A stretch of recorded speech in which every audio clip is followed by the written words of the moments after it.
जय हिंद प्यारे बच्चों, कैसे हैं आप सभी। उम्मीद करते हैं एकदम अच्छे होंगे, मस्त होंगे, जबरदस्त होंगे।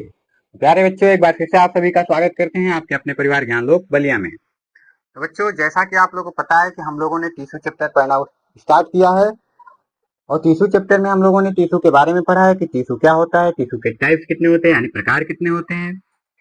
उस प्रकार में हम 4 प्रकार के बताए थे कि टीसू के 4 प्रकार होते हैं। एक होता है हमारा एपिथेलियल टीसू, एक होता है मस्कुलर टीसू, एक होता है कनेक्टिव टीसू, एक होता है नर्वस टीसू। इन चारों में से हम लोगों ने सबसे पहले स्टार्ट किया पढ़ना एपिथेलियल टिश्यू के बारे में।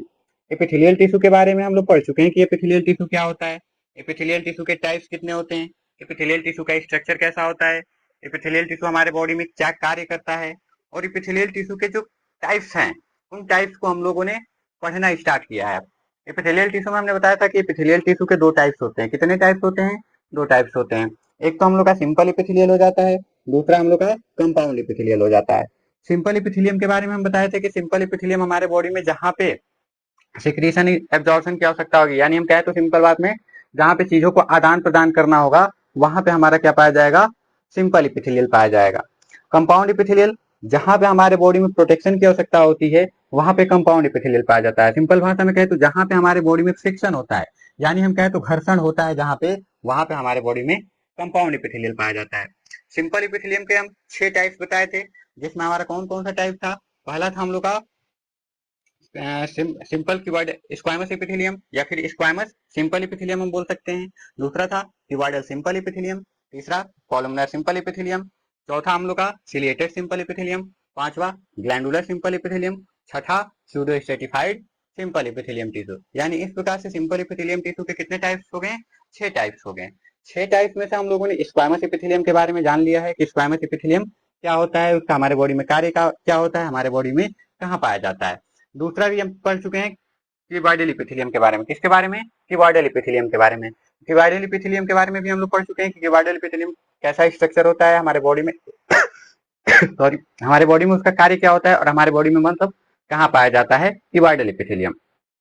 आज का हमारा टॉपिक रहेगा कॉलुमनर सिंपल एपिथेलियम, जो सिंपल एपिथेलियम टिश्यू का तीसरा टाइप है। तो कॉलुमनर सिंपल एपिथेलियम टिश्यू को आज हम पढ़ेंगे। यदि आपने उन सब वीडियो को नहीं देखा होगा तो वीडियो का हमारे प्लेलिस्ट में आपको सभी वीडियो मिल जाएंगे, वहां से आप जाके उन सभी वीडियो को देख लीजिएगा। तो चलिए आज का टॉपिक स्टार्ट करते हैं हम, जो हमारा है कॉलुमनर सिंपल एपिथेलियल टिश्यू। ठीक है, सबसे पहले हम थोड़ा इसके टाइप्स को लिख लेते हैं। ठीक है, तो हमारा क्या था? Simple epithelial tissue. क्या है हम लोग का?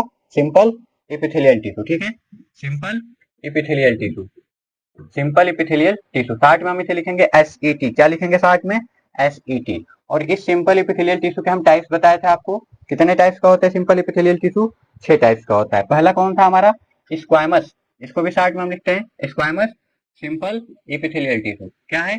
Squamous simple epithelial tissue. दूसरा टाइप है हम लोग का cuboidal simple epithelial tissue. Cuboidal simple epithelial tissue, ये दूसरा टाइप हो जाता है इसका। तीसरा क्या है टाइप इसका? तीसरा टाइप हो जाता है columnar simple epithelial tissue. Columnar simple epithelial tissue. चौथा टाइप क्या हो जाता है? तो चौथा टाइप इसका हो जाता है ciliated simple epithelial tissue. Ciliated simple epithelial tissue चौथा टाइप हो जाता है। पांचवा टाइप क्या होता है? पांचवा टाइप हो जाता है glandular simple epithelial tissue. Glandular simple epithelial tissue. और छठा टाइप इसका क्या हो जाता है? Pseudo stratified pseudo stratified simple epithelial tissue, हम इसको बोल देते हैं। इस तरह से छह टाइप्स हो जाते हैं हमारे सिंपल एपिथेलियल टिश्यू के। ठीक है, इसे हम स्क्वायमस एपिथेलियल टिश्यू भी बोल सकते हैं, क्यूबॉइडल एपिथेलियल टिश्यू भी बोल सकते हैं, सिलिएटेड एपिथेलियल टिश्यू भी बोल सकते हैं। ठीक है, तो बोलने का तरीका अलग हो सकता है लेकिन जो भी इसका कार्य है वो सेम ही होगा। ठीक है, तो इसमें से हम लोगों ने simple squamous simple epithelial tissue के बारे में पढ़ लिया है, क्यूबॉइडल सिंपल एपिथेलियल टिश्यू के बारे में पढ़ लिया है। थोड़ा सा इसको बता देते हैं आपको। स्क्वायमस सिंपल एपिथेलियल टिश्यू कहाँ पाया जाता है? जहां पे हमारे बॉडी में कवरिंग की आवश्यकता होती है। किसकी आवश्यकता होती है? कवरिंग नहीं कर सकते हम, जहां पे हमारे बॉडी में फिल्ट्रेशन एंड डिफ्यूजन बाउंड्री बनाना होता है। फिल्ट्रेशन एंड डिफ्यूजन बाउंड्री बनाना होता है। हमारे बॉडी में क्या बनाना हो? फिल्ट्रेशन या फिर डिफ्यूजन बाउंड्री बनाना है, तो वहां पे हमारा पाया जाएगा स्क्वायमस एपिथेलियल टिश्यू या फिर squamous simple epithelial tissue. Cuboidal simple epithelial tissue कहाँ पाया जाएगा? जहां पे हमारे बॉडी में थोड़ी बहुत सिक्रीशन या एब्जॉर्प्शन की आवश्यकता होती है, ज्यादा नहीं, थोड़ा सा, ठीक है। तो थोड़ा सा सिक्रीशन और एब्जॉर्प्शन के लिए हमारा जहां पे, यानी हम इसे कह सकते हैं कि ये कहां पे आ जाएगा, सिक्रीशन एंड एब्जॉर्प्शन की जगह पे ये काम क्या करेगा, सिक्रीशन एंड एब्जॉर्प्शन का काम करेगा। एब्जॉर्प्शन का काम करेगा कौन, क्यूबॉइडल सिंपल एपिथेलियल टिश्यू, ठीक है। और ये हमारे जो हमारा किडनी का पोर्शन होता है नेफ्रॉन, नेफ्रॉन में एक पार्ट होता है पीसीटी एंड डीसीटी, उस पीसीटी और डीसीटी में पाया जाता है। पीसीटी में इसके दो टाइप्स हम बताए थे कि इसमें दो टाइप्स हो जाते हैं क्यूबॉइडल में, एक ब्रश बॉर्डर हो जाता है, एक सिंपल हो जाता है। तो ब्रश बॉर्डर वाला जो होता है सिंपल के कंपेयर में थोड़ा ज्यादा सिक्रीशन और एब्जॉर्प्शन करता है, और सिंपल वाला ब्रश बॉर्डर के कंपेयर में थोड़ा कम सिक्रीशन और एब्जॉर्प्शन करता है, ठीक है। तो जो ब्रश बॉर्डर होता है वो पीसीटी में पाया जाता है, और जो सिंपल वाला होता है वो डीसीटी में पाया जाता है। ये सब डिटेल में हम बता चुके हैं, ठीक है। आज हम स्पेशली बात करेंगे किसके बारे में, कॉलमनर सिंपल एपिथेलियल टिश्यू के बारे में, ठीक है। देखिए कॉलमनर सिंपल एपिथेलियल टिश्यू नाम से हमको पता चल रहा है कि इसमें क्या है, कॉलम, कॉलमनर में क्या है, column, columnar simple epithelial tissue, simple epithelial tissue, simple epithelial tissue, epithelial epithelial tissue, columnar simple epithelial tissue.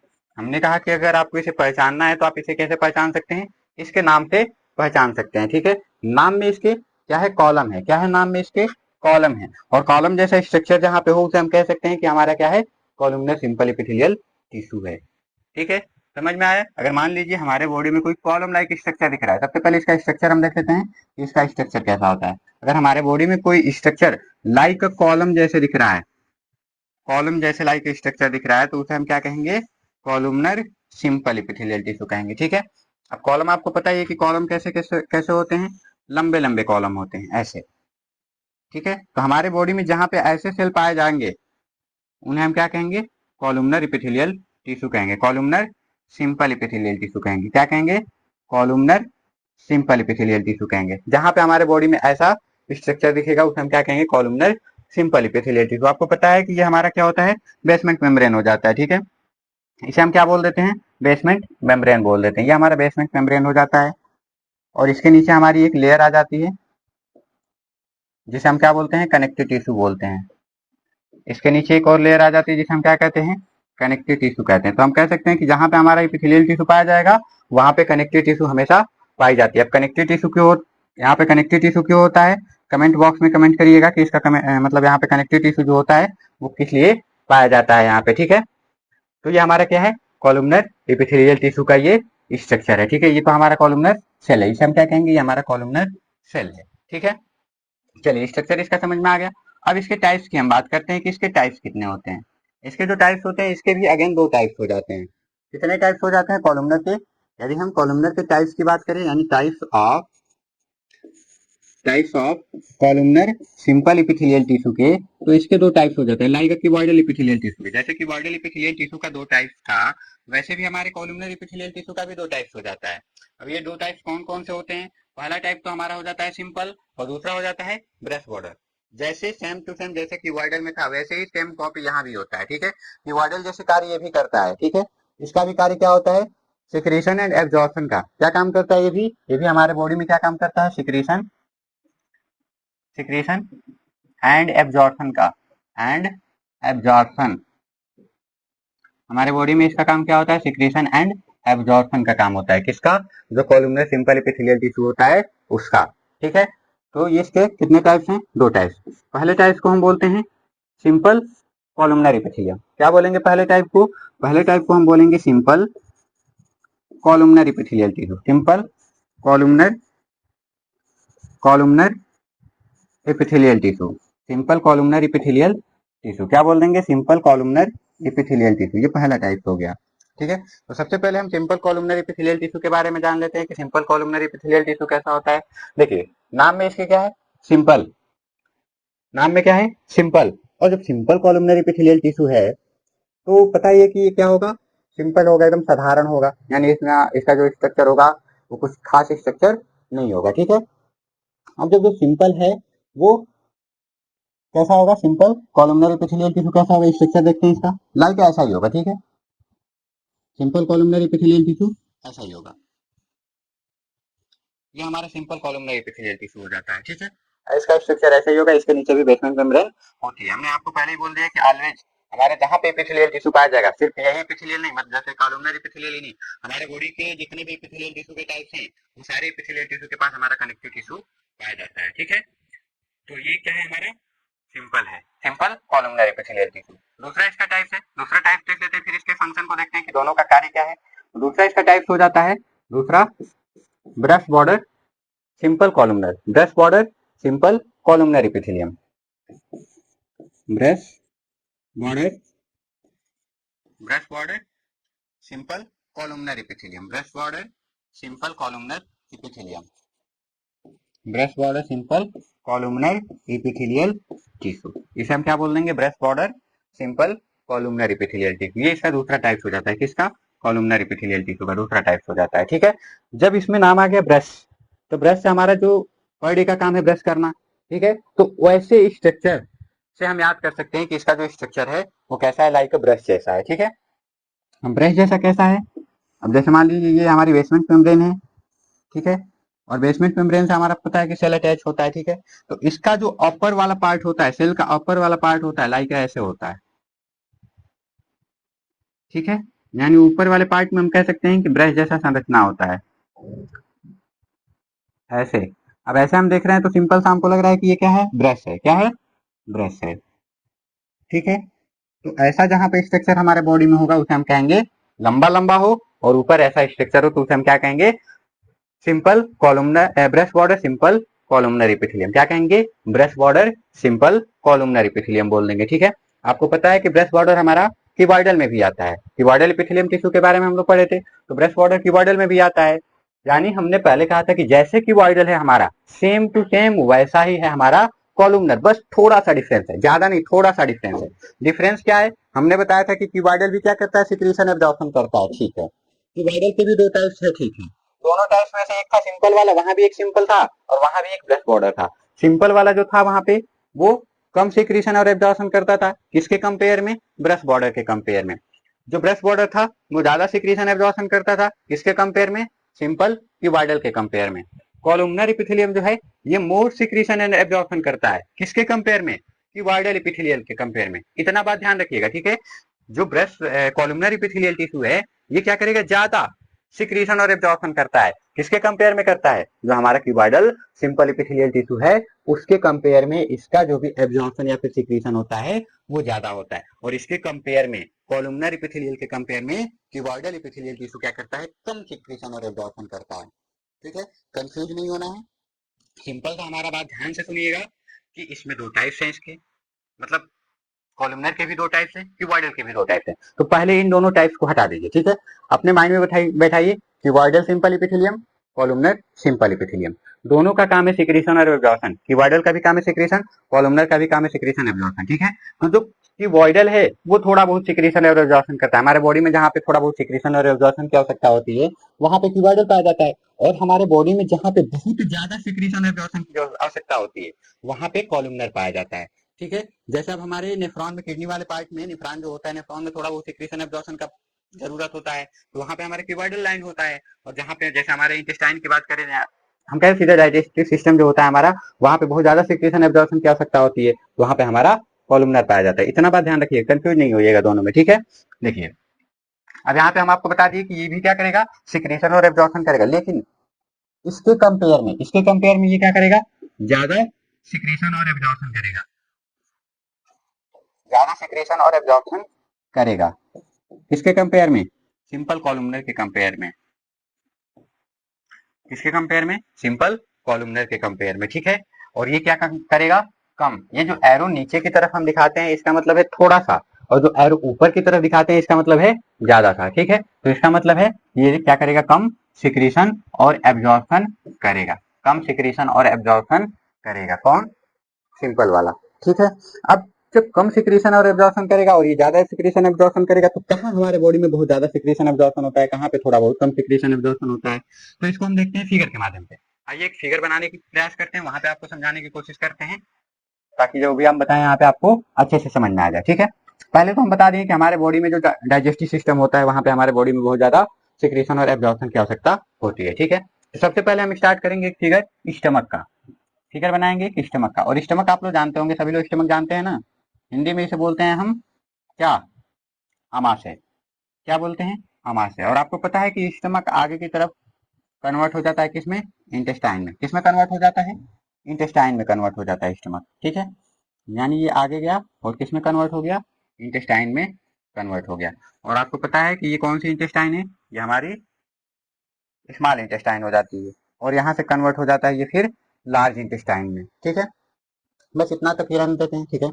देखिए, आपको पता है कि जब हम भोजन करते हैं तो भोजन करने के बाद से सबसे पहले तो भोजन को हम क्या करते हैं, अपने माउथ में लेके आते हैं। माउथ में लेके आते हैं तो माउथ में हमारा जो दांत होता है, दांत भोजन को क्या करता है, कूटने पीसने का काम करता है, ठीक है। साथ में हमारी जो जीभ होती है, वो जीभ क्या कर देती है, भोजन को मिला देती है, और मिला के मतलब एक बोलस लाइक स्ट्रक्चर बना देता है। जो भी हम भोजन निकलते हैं ना, वो लाइक गोली जैसा होता है, ठीक है। उसे हम बोलस कहते हैं, ठीक है। तो बोलस से जैसे मतलब हम निकलते हैं, निकलने के बाद से वो बोलस हमारे मतलब ये एलिमेंट्री कैनाल से होता हुआ कहाँ पहुंचता है, पहुंचता है स्टमक में। कहाँ पहुंचता है, स्टमक में, यानी यहाँ पे आके गिर जाता है वो। और जब यहाँ पे आता है तो वहां पे कुछ चीजें उसमें मिलाई जाती है। जैसे आपको पता है कि स्टमक में हमारा HCl का सिक्रीशन होता है। किसका सिक्रीशन होता है, HCl का। यानी HCl को हम बोले तो हाइड्रोक्लोरिक एसिड, HCl का सिक्रीशन होता है। किसके द्वारा सिक्रीशन होता है, स्टमक द्वारा सिक्रीशन होता है HCl का, ठीक है। जो भोजन को हमारे डाइजेस्ट करने में इंपॉर्टेंट रोल प्ले करता है, ठीक है। तो यहाँ पे सिर्फ सिक्रीशन ही नहीं होता है, क्योंकि स्टमक कुछ चीजों को एब्जॉर्ब भी करता है, यानी सोखता भी है कुछ चीजों को, ठीक है। क्योंकि हम आपको पता है कि हमारे बॉडी में जो भी डाइजेस्टिव सिस्टम माउथ जहां से स्टार्ट होता है, वहीं से हमारे बॉडी में सिक्रीशन एब्जॉर्प्शन स्टार्ट हो जाता है। और कहाँ तक सिक्रीशन एब्जॉर्प्शन स्टार्ट होता है, लाइक जो डाइजेस्टिव पार्ट, डाइजेस्टिव सिस्टम का लास्ट पार्ट है एनस, वहां तक हम कहे तो उसमें सिक्रीशन और एब्जॉर्प्शन चलता रहता है, ठीक है। तो देखिए, ये है हमारा स्टमक, ठीक है। तो स्टमक में थोड़ी बहुत कम सिक्रीशन और एब्जॉर्प्शन की आवश्यकता होती है, ठीक है। तो जब यहाँ पे थोड़ी बहुत कम सिक्रीशन और एब्जॉर्प्शन की आवश्यकता है, तो यहाँ पे सिंपल कॉलमनर से काम चल जाएगा, ठीक है। यहाँ पे जो होगा वो सिंपल कॉलमनर से काम चल जाएगा। अब यहाँ पे हमारा सिंपल कॉलमनर होता है, जो स्टमक की वाल होती है वहां पे ऐसा सेल होता है, ठीक है। अब ऐसा मत सोचिएगा कि आप स्टमक को मतलब ऐसे निकाल के किसी का देखेंगे तो आपको ऐसा स्ट्रक्चर दिखाई देगा, ठीक है। आपको दिखाई नहीं देगा ऐसा बिना माइक्रोस्कोप के। ये कैसा स्ट्रक्चर है, माइक्रोस्कोपिक स्ट्रक्चर है, ठीक है। यानी स्टमक के चारों तरफ ऐसा ये स्ट्रक्चर पाया जाता है। हमने कहा कि स्टमक में थोड़ा बहुत सिक्रीशन एब्जॉर्प्शन होता है। अब थोड़ा बहुत सिक्रीशन एब्जॉर्प्शन का मतलब क्या है, यहाँ पे बहुत मतलब रेयर चीजें सिक्रीशन और एब्जॉर्ब होती है। जैसे आपका वाटर हो गया, अल्कोहल हो गया, शुगर हो गया, ठीक है। तो यहाँ पे हमारी क्या चीजें एब्जॉर्ब होती हैं, हम कह सकते हैं कि वाटर हो गया, वाटर हो गया, अल्कोहल हो गया, अल्कोहल हो गया, लाइक शुगर हो गया, शुगर हो गया, सुक्रोज हम बोल सकते हैं, ठीक है। शुगर हो गया, तो ये चीजें हमारी क्या होती है, यहाँ पे एब्जॉर्ब की जाती है। कहाँ पे, स्टमक में। इतनी चीजें हमारी स्टमक में एब्जॉर्ब की जाती हैं। अब यहाँ से हमारा क्या जाता है, भोजन आगे की तरफ जाता है, ठीक है। अब जब यहाँ से भोजन हमारा आगे की तरफ बढ़ता है, तो अब वो पहुंचेगा कहाँ पे, भोजन को यहाँ पे अच्छे से डाइजेस्ट करने के लिए बना दिया गया, ठीक है। तो अब यहाँ से भोजन हमारा पहुंचता है आगे की तरफ, कहाँ पहुंचेगा, इंटेस्टाइन में पहुंचेगा। तो इंटेस्टाइन में पता है कि आपको हमारे बॉडी का होल सिक्रेशन एंड एब्जॉर्प्शन, यानी हम कहें तो हमारे बॉडी का पूर्ण सिक्रेशन और एब्जॉर्प्शन कहाँ होता है, तो पूर्ण सिक्रीशन और एब्जॉर्प्शन हमारे इंटेस्टाइन में होता है। कहाँ होता है, इंटेस्टाइन में होता है। तो अब यहाँ इंटेस्टाइन में जब बहुत ज्यादा सिक्रीशन और एब्जॉर्प्शन की आवश्यकता पड़ रही है, तो इंटेस्टाइन में हमको ब्रश बॉर्डर कॉलमनर की आवश्यकता पड़ेगी। किसकी आवश्यकता पड़ेगी, ब्रश बॉर्डर कॉलमनर की आवश्यकता पड़ेगी। तो यहाँ पे हमारा ब्रश बॉर्डर कॉलमनर वाला पाया जाता है। हालांकि कॉलमनर लाइक स्ट्रक्चर बना नहीं पाएंगे यहाँ पे, क्योंकि स्पेस छोटा हो गया है, लेकिन आप लोग समझ जाइएगा कि यहाँ पे क्या है, ब्रश बॉर्डर कॉलमनर वाला है। क्या है, ब्रश बॉर्डर कॉलमनर वाला है। ऐसे पूरे लाइन में ये लाइंड होता है, पूरे हमारे इंटेस्टाइन में ये लाइन होता है ऐसे, ठीक है। इसके इंटेस्टाइन के चारों तरफ ये लाइन होता है, ठीक है। मतलब जैसे मान लीजिए इंटेस्टाइन नली है, नली जैसा स्ट्रक्चर होता है, तो इसमें चारों तरफ ये, इसके चारों तरफ यानी इधर इस साइड भी लाइन होगा, इस साइड, यानी चारों तरफ इसके लाइन होगा। अगर आपको एक कट सेक्शन दिखाएं हम इंटेस्टाइन का, तो मान लीजिए इंटेस्टाइन एक लाइन जैसा है। अब यहाँ पे चारों तरफ ऐसे ब्रश बॉर्डर इपिथेलियम हमारा पाया जाएगा, sorry brush border columnar epithelium पाया जाएगा ऐसे, ठीक है। जो क्या करता है, सिक्रीशन और एब्जॉर्प्शन का रोल प्ले करता है। मोस्टली यहाँ पे हमारा क्या करता है, एब्जॉर्प्शन का रोल ये प्ले करता है, यानी चीजों को सोखने का काम करता है, ये ऐसा होता है, ठीक है। क्या इंटेस्टाइन का स्ट्रक्चर ऐसा होता है, और इसमें से हमारा भोजन इधर से निकलता जाता है। ये जो हमारे कॉलमनर सेल हैं, उनमें से जो हमारी अच्छी चीजें होती हैं हमारे बॉडी के लिए, जो इंपॉर्टेंट होती हैं, उनको एब्जॉर्ब कर लेता है। अब यहाँ पे किस किस चीज का एब्जॉर्प्शन होता है, तो देखिए इंटेस्टाइन में किन किन चीजों का एब्जॉर्प्शन होता है, प्रोटीन का एब्जॉर्प्शन होता है, कार्बोहाइड्रेट का एब्जॉर्प्शन होता है, विटामिन का एब्जॉर्प्शन होता है, मिनरल्स का एब्जॉर्प्शन होता है, लिपिड्स का एब्जॉर्प्शन होता है। इन सब चीजों का कहाँ एब्जॉर्प्शन होता है, हमारे इंटेस्टाइन में। क्या क्या चीजें हैं, प्रोटीन है, प्रोटीन प्रोटीन एब्जॉर्ब होगा, कार्बोहाइड्रेट एब्जॉर्ब होगा, कार्बोहाइड्रेट एब्जॉर्ब होगा, विटामिन से एब्जॉर्ब होगा, विटामिन से एब्जॉर्ब होगा, विटामिन एब्जॉर्ब होगा, साथ ही साथ हमारे लिपिड्स एब्जॉर्ब होंगे, लिपिड्स एब्जॉर्ब होंगे, और क्या एब्जॉर्ब होगा हमारा, जो मिनरल्स बचे हैं, मिनरल्स भी हमारे इंटेस्टाइन में भी एब्जॉर्ब होते हैं। कहाँ एब्जॉर्ब होते हैं, इंटेस्टाइन में एब्जॉर्ब होते हैं मिनरल्स। और भी जो बचा खुचा रहता है वो सारा कहाँ एब्जॉर्ब कर लिया जाता है, इंटेस्टाइन में एब्जॉर्ब कर लिया जाता है। यानी ये सब चीजें कहाँ पे एब्जॉर्ब की जाती हैं, इंटेस्टाइन में एब्जॉर्ब की जाती हैं। ठीक है, समझ में आया ये आपको फिगर। एक बार आपको पुनः हम रिकैप करते हैं। देखिए, हमने पढ़ा है क्या, कॉलमनर एपिथेलियल टिश्यू के बारे में। कॉलमनर एपिथेलियल में हमने दो टाइप्स बताया था कॉलमनर का, एक सिंपल कॉलमनर और एक breast border columnar. Simple columnar को हमने कहा था कि सिंपल कॉलमनर जो होगा वो कहाँ पाया जाएगा, जहाँ पे हमारे बॉडी में थोड़ा बहुत सिक्रेशन एब्जॉर्प्शन की आवश्यकता होगी, लाइक स्टमक। स्टमक में हमने बताया था कि बहुत ज्यादा सिक्रेशन एब्जॉर्प्शन नहीं होता है, यहाँ पे वाटर, अल्कोहल, शुगर जैसी चीजों का एब्जॉर्प्शन होता है। ठीक है, तो यहाँ पे स्टमक में हमारा सिंपल कॉलमनर आ जाता है। जहाँ पे हमारे बॉडी में बहुत ज्यादा एब्जॉर्प्शन की आवश्यकता होती है, वहां पे हमारा पाया जाता है क्या, ब्रेस्ट बॉर्डर कॉलमनर। तो हमारे बॉडी में बहुत ज्यादा सिक्रेशन एब्जॉर्प्शन की आवश्यकता कहाँ होती है, इंटेस्टाइन में होती है, जहाँ पे हमारे like protein, carbohydrate, vitamin, lipids, minerals और भी जो बचे कुछ मटेरियल्स होते हैं वो कहाँ एब्जॉर्ब कर लिए जाते हैं, वो एब्जॉर्ब कर लिए जाते हैं हमारे इंटेस्टाइन में। और यहाँ से भोजन हमारा कहाँ निकल जाता है, सीधे लार्ज इंटेस्टाइन से होते हुए निकल जाता है हमारे कहाँ पे, एनएस, और एनएस के थ्रू क्या होता है, वो बाहर निकल जाता है। ठीक है, तो उम्मीद करते हैं जो भी यहाँ पे आपको चीजें हम बताए होंगे वो आपको एकदम अच्छे से समझ में आई होगी। यदि कोई चीजें यहाँ पे आपको नहीं समझ में आती, या फिर कोई चीज में कंफ्यूजन होता है, या फिर बाय द वे हमसे कोई यहाँ पे टॉपिक मिस हो जाता है, तो आप उसे कमेंट बॉक्स में कमेंट कर दिया करिए।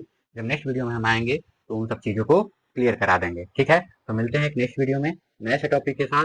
तब तक आपका दिन शुभ हो, मंगलमय हो। धन्यवाद।